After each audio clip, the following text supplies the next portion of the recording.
Bueno, sin duda el efecto más contundente, más apreciable es el aumento de la sudoración, precisamente como una forma de evitar el calor corporal.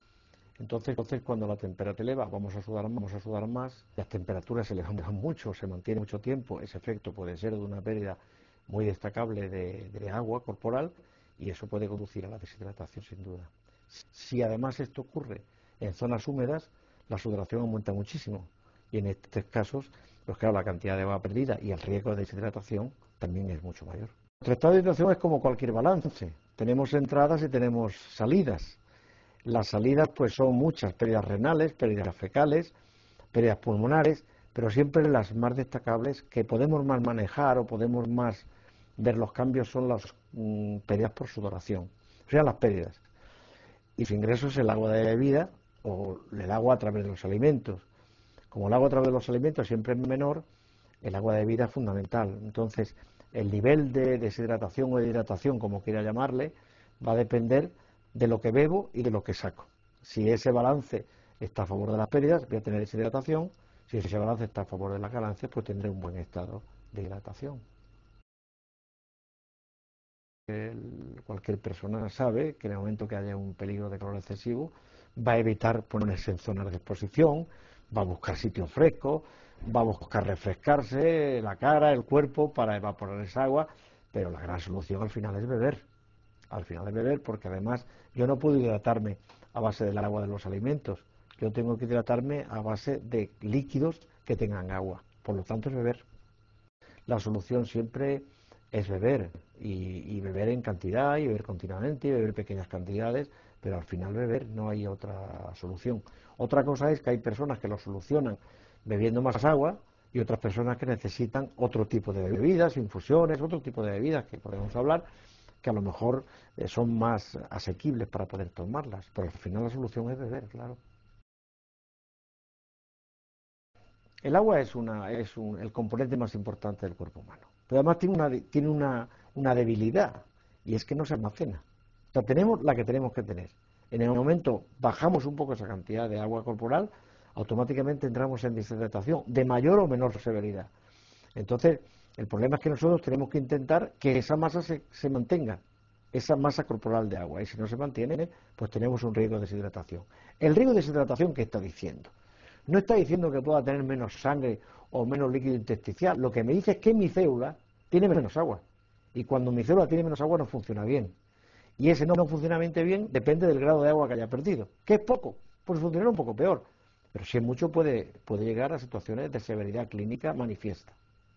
Nosotros por beber más no vamos a estar más hidratados. Porque es que el agua no se almacena. Repito el concepto anterior. Entonces yo cuando tomo más agua o tomo más líquidos con agua, lo que posiblemente consiga es mantener un buen estado de hidratación y después orinar más. Pero no hay ningún problema. O sea, ese exceso de agua yo lo voy a orinar, no crea ningún problema, al revés, facilita la función renal. El problema es llegar a hidratarse. Luego, el riesgo de la hiperhidratación, salvo en algunos casos de excesivo bebida sin control, no existen. Al contrario, hay que beber por encima de lo que necesitaremos incluso. Yo creo que todos. Yo creo que todos. Es decir, hacer discriminaciones en este sentido me parece que sea una respuesta incorrecta. Pero bueno, si tuviera que apurar un poco más los niños, por ejemplo. ¿Por qué los niños? Porque los niños no tienen sentido de la deshidratación. Se están jugando, se están corriendo, si lo están haciendo en un ambiente caluroso, se están deshidratando y no tienen conciencia. Tienen una capa tegumentosa cutánea más débil, con lo cual la transpiración es más fácil, hay más facilidad de pérdida de agua. Cuando un juego se entretiene, los niños se olvidan de todo, ¿no? Los niños son un problema. Un problema sin duda, yo creo que importante también, son mujeres en estado de gestación y la lactación, ¿eh? Porque ellas necesitan más agua por sus necesidades fisiológicas y en un momento determinado pueden ser personas proclives a una situación de deshidratación, los ancianos. Los ancianos pierden la sensación de sed, tienen miedo a veces de orinar o de orinar mucho, con lo cual es muy frecuente en ellos que no beban porque no tengan sed y además restrinjan voluntariamente para no tener una nicturia, por ejemplo, que es muy frecuente en ellos. Entonces son un grupo, un colectivo enormemente sensible a la pérdida de agua y a la deshidratación.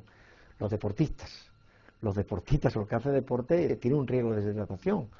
A mí me asombra muchas veces como veo a chicos jóvenes o mayores jugar partidos largos que no beben absolutamente nada. No digo ya los de élite, ¿no?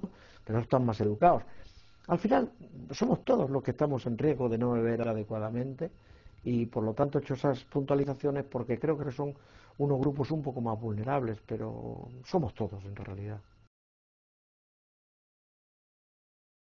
Bueno, yo entonces diría dos, una de cantidad y otra de calidad. La de cantidad es que hay que beber por encima de lo que una veces siente, es decir, superar la sensación de sed que uno puede tener. Yo creo que como intentar hiperhidratarse un poco, no exageradamente, pero hiperhidratarse. Eso en cuanto a la cantidad. En cuanto a la calidad, yo creo que hay que aprovechar todos los recursos, es decir, beber solamente a base de agua, para muchas personas es posible, para la mayoría no es posible. Entonces hay que acudir a otro tipo de líquidos en donde también tenemos mucha agua, tenemos infusiones, ¿eh?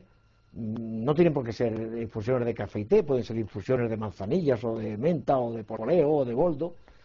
Tenemos zumos, tenemos néctares, tenemos bebidos de cola, tenemos limonadas, es decir, tenemos una gama enorme, sopas, tenemos una cantidad enorme de líquidos que nos van a ayudar a cubrir las necesidades de agua y no acudir siempre al agua solo, que a veces es prácticamente imposible lograr satisfacer las necesidades.